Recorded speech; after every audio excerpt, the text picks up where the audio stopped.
నమస్తే welcome to four sides TV నేను విజయ్। ఈ ప్రపంచంలో మానవ సంబంధాలన్నీ ఆర్థిక సంబంధాలే అని ఓ ఆర్థికవేత్త చెప్పిన మాటలు ప్రస్తుతం అమెరికాకు అచ్చుగుద్దినట్లు సరిపోతాయి।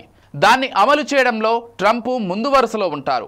పాక్ పై పట్టు కోసం వ్యాపార లాభాల కోసం అమెరికా అధ్యక్షుడు వ్యవహరిస్తుండడంపై అనేక విమర్శలు వస్తున్నాయి। యావత్ ప్రపంచం మొత్తం చీదరించుకుంటున్నా ఆయన మాత్రం వెనక్కి తగ్గడం లేదు। ఒకప్పటి తన మంచి మిత్రుడు ఇప్పుడు కష్టాల్లో ఉన్నా కూడా పట్టించుకోవడం లేదు ట్రంప్। దాయాది దేశంలో కొనసాగుతున్న రాజకీయ అణిచివేతను అమెరికా చూసి చూడనట్లు వ్యవహరించడంపై తీవ్ర ఆందోళన వ్యక్తమవుతోంది।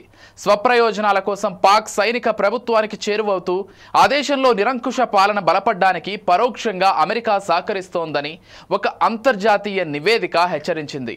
పాకిస్తాన్ సైనిక దళాల చీఫ్ అసీం మునీర్ వాషింగ్టన్తో సంబంధాలను బలోపేతం చేసుకుంటుంటే దేశంలో మాత్రం మాజీ ప్రధాని ఇమ్రాన్ ఖాన్ పార్టీ పీటీఐ మద్దతుదారుల విషయంలో తీవ్రమైన అణిచివేత కొనసాగుతోందని తెలిపింది।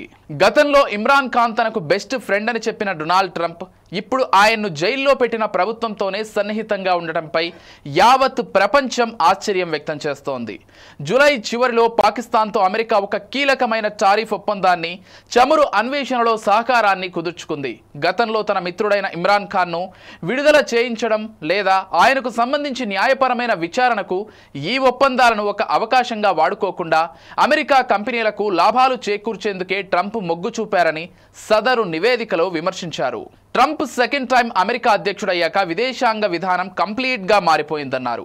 ఆయన వ్యవహారం అనేది కేవలం లావాదేవీల ధోరణిలో ఉంటుందన్న విషయం తెలిసిపోయిందని ఆ నివేదికలో పేర్కొన్నారు।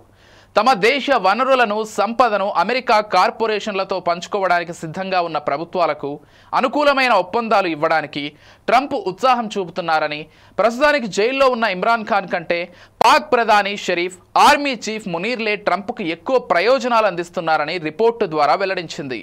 మొత్తం మీద ట్రంప్ ద్వంద్వ వైఖరిని ప్రపంచ దేశాలు చాలా నిశితంగా గమనిస్తున్నాయి। ట్రంప్ ఎప్పుడూ కూడా అవకాశవాదిగానే ఉంటాడని, ఆయనకు ఎథిక్స్, మోరల్ వాల్యూస్ అంటూ ఏవీ లేవని అంటున్నారు అంతర్జాతీయ నిపుణులు।